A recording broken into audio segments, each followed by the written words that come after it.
It's time for our health and nutrition segment, and she always does a fabulous job. Let's have a nice Long Beach welcome for Andrea Wohl. Thank you, everybody. Thank you.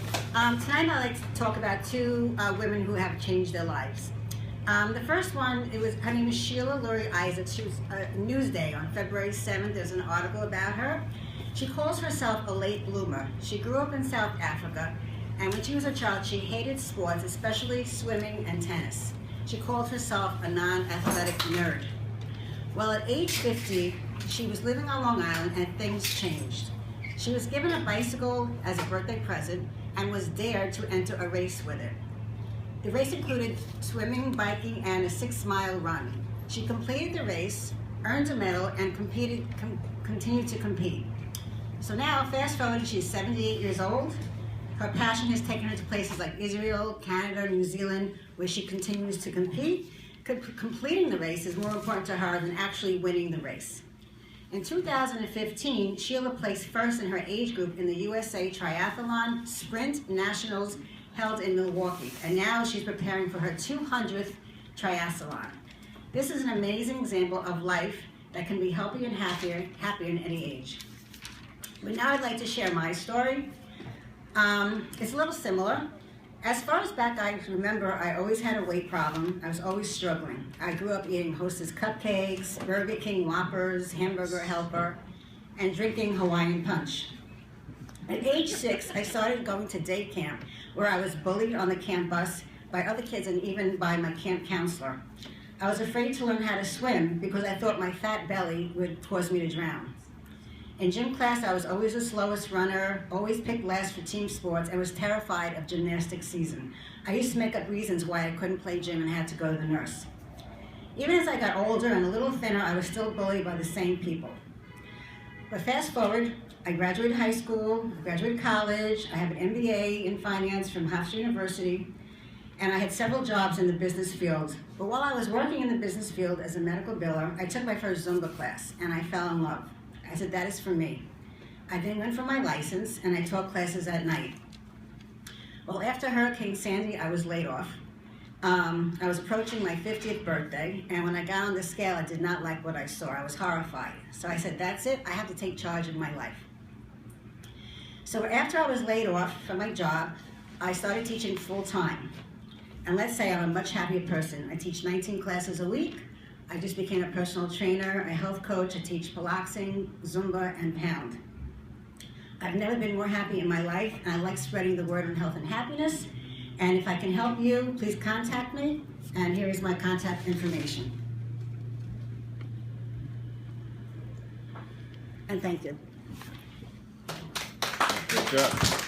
Great job, Andrea. Stay right there. I got a question for you. I'm going to put you on the spot. You don't mind, right? We're going to put Andrea Wohl, a health and nutrition expert, on the spot because there's something that's in my mind. I was talking about it earlier with Rocco, and I think Andrea could shed a lot of light on it. We were talking earlier today about the tragedy of Karen Carpenter, who passed away at only 32 years of age from anorexia. And I remember I was so intrigued by it because she was such a wonderful singer. I went and saw an interview her brother gave to David Hartman, and he was talking about the tragedy, and his theory, Andrea, was that he feels what killed his sister was that she lost so much weight that the doctors had her gain weight too rapidly, too quickly, and her system simply couldn't take it. So talk about the fact that if someone loses a lot of weight, that the dangers of putting on weight too fast, because it might have taken the life of Karen Carpenter, and I've heard of other tragedies as well. So I'd like to get your reflections on that, about not gaining weight too rapidly. I could say a lot about that.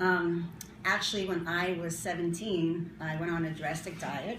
I lost 44 pounds, and I was borderline anorexic. I snacked on bacon bits. I had lettuce for dinner, lettuce for breakfast, lettuce for lunch. It's true. I weighed myself every single day. I had some days where I couldn't get out of bed. I was so weak. When I was a college freshman, I came home for Thanksgiving. My mother, she got very upset. She took me to the doctor. I was down to 97 pounds. My doctor said if I don't go up to 115, he was going to throw me in the hospital.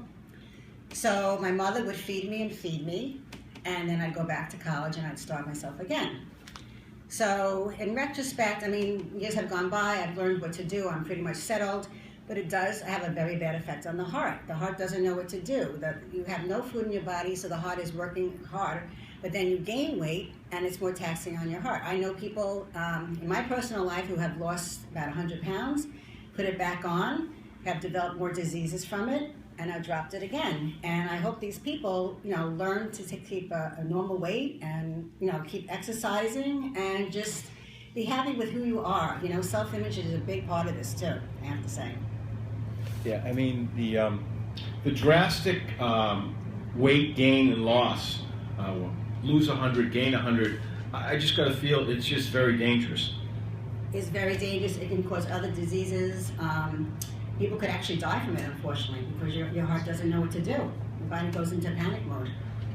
Absolutely. So the moral of the story, Andrea, that if someone wants to lose weight, do it slowly and gradually, not lose a lot of weight real quickly, drastically.